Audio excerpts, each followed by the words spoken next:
Good afternoon, students.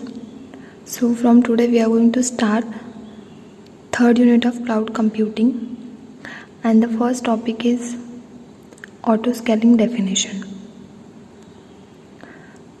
So let's start. Autoscaling definition. Autoscaling, also referred as autoscaling and sometimes automatic scaling, and is a cloud computing technique for dynamically allocating computational resources depending on the load to server farm or pool. The number of servers that are active will typically vary automatically as user needs the fluctuate. So auto scaling definitions में हमने देखा कि auto scaling को हम लोग automatic scaling बोल सकते हैं, ऑटो स्केलिंग बोल सकते हैं या ऑटो स्केलिंग से बोल सकते हैं. देन इसके अंदर ऑटो स्केलिंग या फिर स्केलिंग का मीनिंग क्या होता है.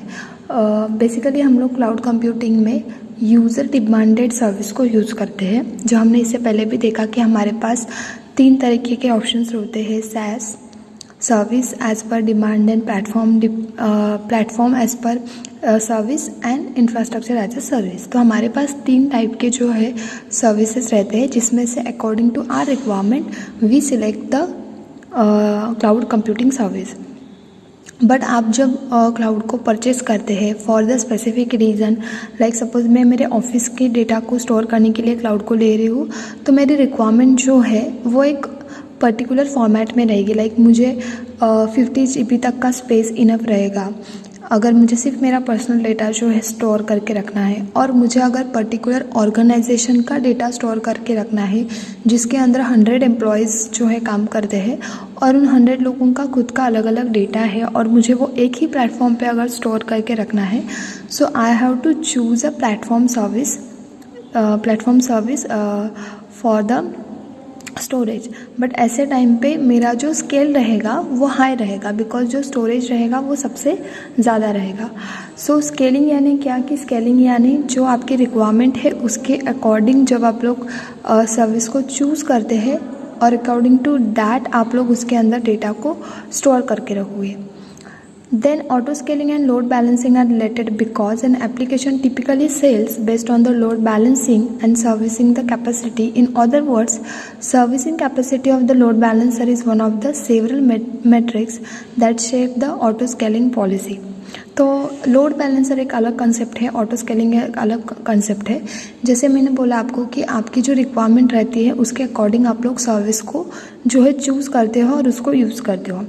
फॉर एग्जाम्पल स्केलिंग को और अगर डिटेल में देखना है तो basically cloud scaling is divided into 3 parts: horizontal scaling, vertical scaling and auto scaling, जो अभी हम लोग देख रहे हैं. तो हॉरिजॉन्टल स्केलिंग यानी क्या? The scaling which increasing the space according to the requirement, and the scaling is dependent. The scaling is increased by the requirement, and any time you can increase your space and you have to pay for this.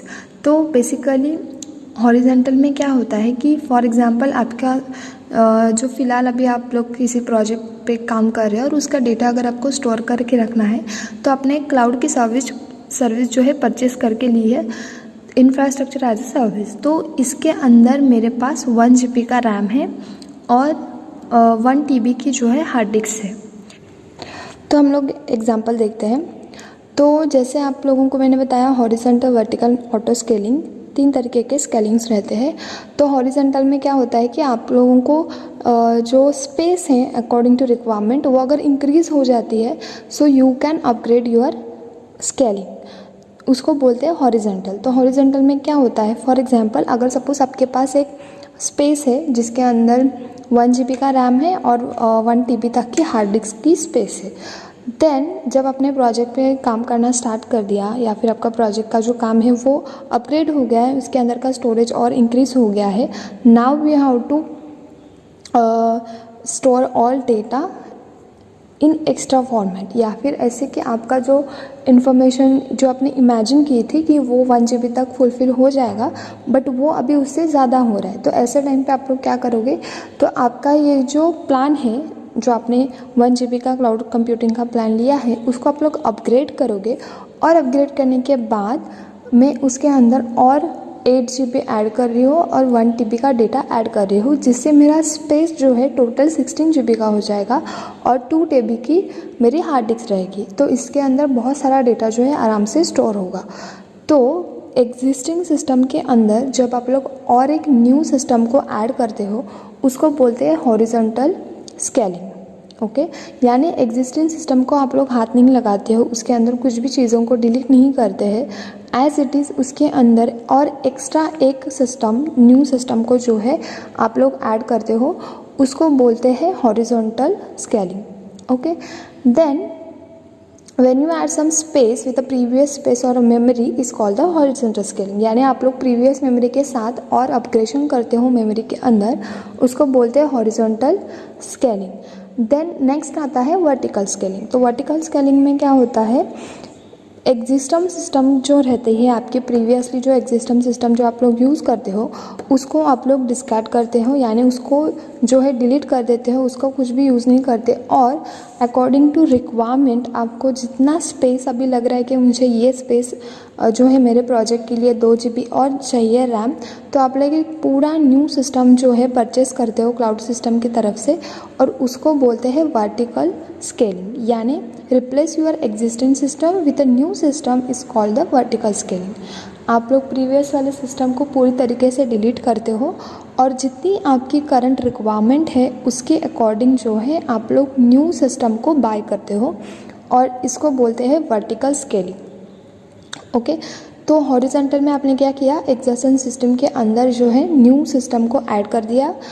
Vertical में आपने क्या किया कि आपको अभी ऐसे current situation में लग रहा है कि जो मेरी प्रेजेंट जो सिस्टम है उससे ज़्यादा मुझे स्टोरेज चाहिए, तो मैं प्रेजेंट वाली जो सिस्टम है उसको डिलीट करूँगी और एक पूरी तरीके से न्यू सिस्टम जो है परचेस करूँगी।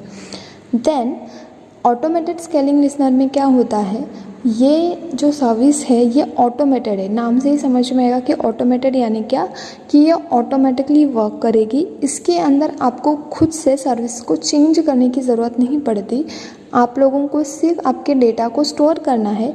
इन केस सिस्टम को खुद से पता चलेगा कि ये जो डेटा है ये बैलेंस नहीं हो रहा है, इसके लिए और स्पेस चाहिए, तो ऑटो सेलिंग लिसनर की वजह से आपका जो स्पेस है क्लाउड कंप्यूटिंग का ये ऑटोमेटिकली इंक्रीज़ हो जाता है और इसका कोई भी हार्मफुल इफ़ेक्ट आपके डेटा पे नहीं आएगा, डायरेक्टली आपका डेटा जो है स्टोर हो जाएगा। सेकंड थिंग, जो आप लोग सर्विस को यूज़ कर रहे हो उसके अंदर जो डेटा स्टोरेज हो रहा है, आफ्टर सम टाइम सिस्टम जो है खुद से रियलाइज़ करती है कि इतना स्पेस जो है सिस्टम के अंदर वो पूरी तरीके से यूज़ नहीं हो रहा है, वो वेस्ट हो रहा है। तो ऐसे टाइम पे ऑटोमेटेड स्केलिंग जो क्या है अपने आप जो मेमोरी है क्लाउड कंप्यूटिंग की उसको कम कर देती है। फॉर एग्जांपल जैसे अब अगर आपका डेटा जो है 8 GB तक का स्टोर हो रहा है और बाकी का 8 GB जो है बहुत टाइम से जो है फ्री है, उसका कोई भी यूसेज नहीं हो रहा है, तो वो आपका जो स्पेस है उसको कम कर देता है। इससे आपके बहुत सारा कॉस्ट भी सेव होता है, आपका टाइम भी सेव होता है। और सेकेंड थिंग, अगर आप लोगों के पास 8 GB डेटा है और आप लोग बहुत एक्स्ट्रा डेटा को अगर उसके अंदर स्टोर कर रहे हो तो सिस्टम जो है ऑटोमेटिकली अपना स्पेस इंक्रीज़ कर देती है। तो इसको बोलते हैं ऑटोमेटेड स्केलिंग लिसनर। इसका एडवांटेज ये रहता है कि आपको बार बार सर्विस को परचेस करने की ज़रूरत नहीं पड़ती, ना आपको न्यू सिस्टम को परचेस करने की ज़रूरत पड़ती है और हर टाइम हर एक सिचुएशन के अकॉर्डिंग जो है ऑटोमेटेड स्केलिंग लिसनर खुद से इंक्रीज़ हो जाती है और खुद से डिक्रीज़ हो जाती है, जिसके वजह से आपका बहुत सारा कॉस्ट जो है सेव हो जाता है। इसका बेस्ट एग्जांपल ऐसे है कि जैसे आपको पता है 2 तरीके की सर्विसेज हम लोग यूज़ करते हैं फॉर द टेलीकम्युनिकेशन। हम लोग प्रीपेड भी यूज़ करते हैं, पोस्टपेड भी यूज़ करते हैं। प्रीपेड में आप लोग क्या करते हो, पहले से पे करते हो और आप लोग पहले से प्लान देखते हो कि 249 का प्लान क्या है, 599 का प्लान क्या है। उसके अंदर पहले से लिखा रहता है कि इतनी GB तक का डेटा मिलेगा, इतना अनलिमिटेड कॉलिंग है एक्सेट्रा। तो अकॉर्डिंग टू योर रिक्वायरमेंट आप लोग पहले से ही पे करते हो और बाद में सर्विस को जो है यूज़ करते हो। ओके, तो ये हो गया आपका horizontal and vertical scaling. But when point comes to the postpaid service, हम लोग पहले पूरी तरीके से यूज़ करते हैं अपने पूरा कॉलिंग नेट एक्सेट्रा, और उसके बाद उसका एक स्पेसिफिक डेज के बाद आपको एक बिल जनरेट होकर आता है और फिर आप लोग उसको पे करते हो। तो ये होता है ऑटोमेटेड।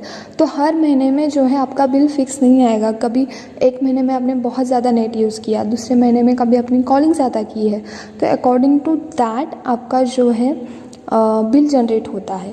तो वो रहता है आपका ऑटोमेटेड स्केलिंग सिस्टम, यानी अकॉर्डिंग टू कस्टमर रिक्वायरमेंट जो सिस्टम है अपने आप से फ्लक्चुएट हो जाती है, कभी इंक्रीज़ होती है और कभी डिक्रीज़ होती है, उसको बोलते हैं automated scaling listener. Next point आता है लोड बैलेंसर। तो लोड बैलेंसर यानी क्या कि जब ऑटोमेटेड सिस्टम के अंदर डेटा खुद से फ्लक्चुएट होने लगता है या फिर डेटा खुद से स्पेस इंक्रीज़ करने लगता है और डिक्रीज़ करने लगता है, तो लोड बैलेंसिंग जो सर्विस है वो आपके डेटा को बैलेंस करने का काम करती है। यानी जैसे सपोज़ आपके डेटा में कोई चेंजेस हो रहे हैं, आप लोग बार बार डेटा को अपडेट कर रहे हो, कभी आपके पास मिसिंग वैल्यूज़ है, आप उसके अंदर चेंजेस कर रहे हो, या फिर जो आपकी यूसेज है वो कभी ज़्यादा हो रहे हैं कभी कम हो रहे हैं, तो इससे आपका जो मेन सर्वर है उसके ऊपर कोई भी इफ़ेक्ट ना हो, इसके लिए लोड बैलेंसिंग सर्विस काम करती है जो आपके डेटा को बैलेंस रखने का काम करती है। तो इस तरीके से जो है हम लोग सर्विसेज को यूज़ करते हैं in a cloud computing when we want to increase our space और we want to decrease our space. तो आपके पास दो ऑप्शन है कि या तो आप लोग मैनुअली चीज़ों को करो, हॉरिजॉन्टल वर्टिकल स्केलिंग करो, या फिर आप लोग ऑटोमेटेड स्केलिंग लिसनर यूज़ करो, जिससे आपका क्लाउड कंप्यूटिंग का बहुत सारा कॉस्ट जो है सेव हो जाएगा।